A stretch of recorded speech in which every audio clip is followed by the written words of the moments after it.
The question is that the motion be agreed to. I call the Prime Minister. Thank you very much, Deputy Speaker, and I rise to oppose the motion moved by the Leader of the Opposition.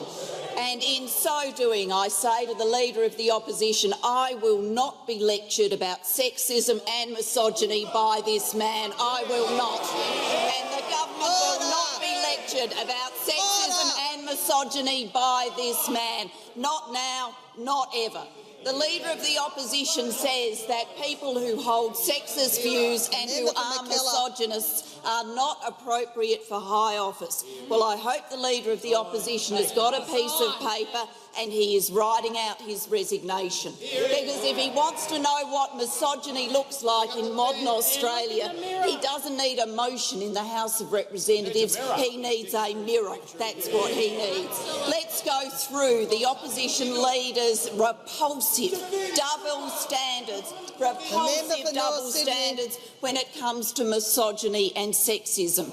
We are now supposed to take seriously that the Leader of the Opposition is offended by Mr Slipper's text messages, when this is the Leader of the Opposition who has said, and this was when he was a minister under the last government, not when he was a student, not when he was in high school, when he was a minister under the last government. He has said, and I quote, in a discussion about women being underrepresented in institutions of power in Australia, the interviewer was a man called Stavros. The Leader of the Opposition says, if it's true, Stavros, that men have more power, generally speaking, than women, is that a bad thing? And then a discussion ensues and another person being interviewed says, I want my daughter to have as much opportunity as my son.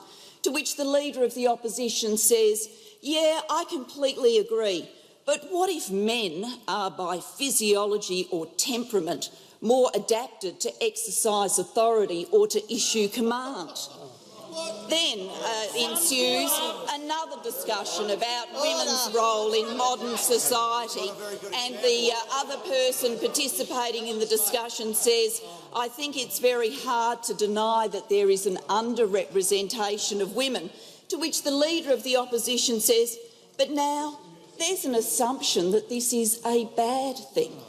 This is the man from whom we're supposed to take lectures about sexism.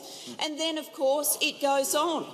I was very offended personally when the Leader of the Opposition, as Minister for Health, said, and I quote, abortion is the easy way out. I was very personally offended by those comments. You said that in March 2004. I suggest you check the records. I was also very offended on behalf of the women of Australia when, in the course of this carbon pricing campaign, the Leader of the Opposition said, when the housewives of Australia need to do what the housewives of Australia need to understand as they do the ironing. Thank you for that painting of women's roles in modern Australia. And then, of course, I was offended too by the sexism, by the misogyny of the Leader of the Opposition catcalling across this table at me as I sit here as Prime Minister. If the Prime Minister wants to, politically speaking, make an honest woman of herself, something that would never have been said to any man sitting in this chair. I was offended when the Leader of the Opposition went outside in the front of Parliament and stood next to a sign that said, ditch the witch. I was offended when the Leader of the Opposition stood next to a sign that described me as a man's bitch. I was offended by those things. Misogyny, sexism, every day from this Leader of the Opposition. Every day, in every way, across the time the Leader of the Opposition has sat in that chair and I've sat in this chair, that is all we have heard from him. And now the Leader of the Opposition wants to be taken seriously. Apparently he's woken up after this track record and all of these statements. He's woken up and he's gone, oh dear, there's this thing called sexism. Oh my Lord, there's this thing called misogyny. Now who's one of them? Oh, the Speaker must be, because that suits my political purpose. Doesn't turn a hair about any of his past statements, doesn't walk into this Parliament and apologise to the women of Australia, doesn't walk into this Parliament and apologise to me for the things that have come